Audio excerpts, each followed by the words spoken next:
Hello friends प्रसाद academy रे आपनको स्वागत जनाऊँची। देखंतु आपण मान पई ए वीडियो रे ओडिशा पब्लिक सर्विस कमिशन रो रिक्रूटमेंट को नेकी गोटे इंपोर्टेंट अपडेट रहिछि। तो कोन रहिछि से अपडेट चलंतु डिटेल रे देखिबा। तो आपण मान पई ओडिशा पब्लिक सर्विस कमिशन तरफरु एई 2026 रे 1526 टी पदवी रो रिक्रूटमेंट बा वैकेंसी आसिया पई जाउछि।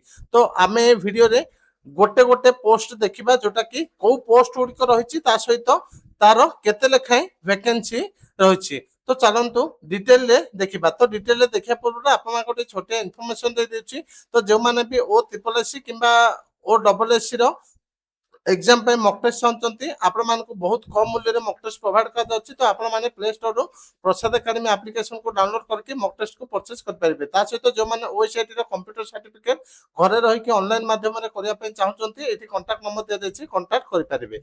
एबे चलंतु डिटेल रे देखिबा। तो फर्स्ट देखंतु आपनकर ड्रग्स इंस्पेक्टर।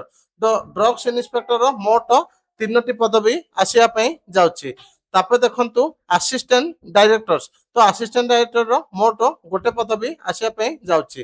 तापर देखंतु lecturer in government college of physical education. तो मोट 5टी पदवी रहिछि। तापरे एएलओ माने असिस्टेंट लॉ ऑफिसर रो मोट 6टी पदवी आसिया पे जाउछि। तापर देखंतु lecturer stage 1 in government engineering school of schools and polytechnic. तो मोट 146 टी पदवी आसिया पे जाउछि। तापर देखंतु असिस्टेंट सॉरी तापर देखंतु डेंटल सर्जन। तो डेंटल सर्जन रो 124 टी पदवी आसिया पे जाउछि। तापर देखंतु एई सिविल। तो एई सिविल रो मोट 46 टी पदवी आसिया पे जाउछि। तापर देखंतु असिस्टेंट प्रोफेसर जोटा कि ऑन्कोलॉजी रो। तो मोट 2 टी पदवी आसिया पे जाउछि। तापर असिस्टेंट हॉर्टिकल्चर ऑफिसर। तो मोट 22 टी पदवी रो एडवर्टाइजमेंट आसिया पे जाउछि। तापर प्रिंसिपल लेवल 2 बा भाइस प्रिंसिपल रो मोट 28 टी पदवी आसिया पे जाउछि। तापर देखंतु नेक्स्ट आपनकर रहला असिस्टेंट एग्रीकल्चर इंजीनियर। तो मोट 48 टी पदवी आसिया पे जाउछि। तापर देखंतु ओजेएस रो जुडिशियल सर्विस रो। तो मोट 78 टी पदवी आसिया पे जाउछि। तापर देखंतु lecturer in oil painting of government BK college of art and crafts BBSR रो मोट गोटे वैकेंसी अछि, सेटा आसिया पे जाउछि।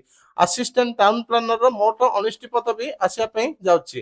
तापरे ओडिशा एजुकेशन सर्विस रो मोट 25 टी पदवी आसिया पे जाउछि। तापरे पीजीटी माने पोस्ट ग्रेजुएट टीचर रो मोट 18 टी पदवी आसिया पे जाउछि। सीनियर टीचर एजुकेटर रो मोट 54 टी पदवी आसिया पे जाउछि। तापरे देखंतु वाटर रिसोर्स जोटा कि जियोलॉजिस्ट रो मोट 5टी पदवी आसिया पे जाउछि। Assistant director of OPC care. तो मोट 6टी पदवी आसिया पे जाउछि। असिस्टेंट प्रोफेसर जोटा कि teacher education stage 1 college branch in government college रो। तो मोट 101 टी पदवी आसिया पे जाउछि। तापरे कल्चर डेवलपमेंट ऑफिसर रो मोट 15 टी पदवी आसिया पे जाउछि। तापरे देखंतु असिस्टेंट डायरेक्टर ऑफ टेक्सटाइल रो मोट 5टी पदवी आसिया पे जाउछि। तापर देखंतु lecturer in different discipline of government Ayurvedic medical college. तो मोट 14 टी पदवी आसिया पे जाउछि। तो मोट ए सब पदवी मिसी के पाखा पाखी 1526 टी होछि। तो आपण मान पई 1526 टी पदवी रो रिक्रूटमेंट आसिया पे जाउछि। तो एतिक इंपोर्टेंट अपडेट थिला। Thank you.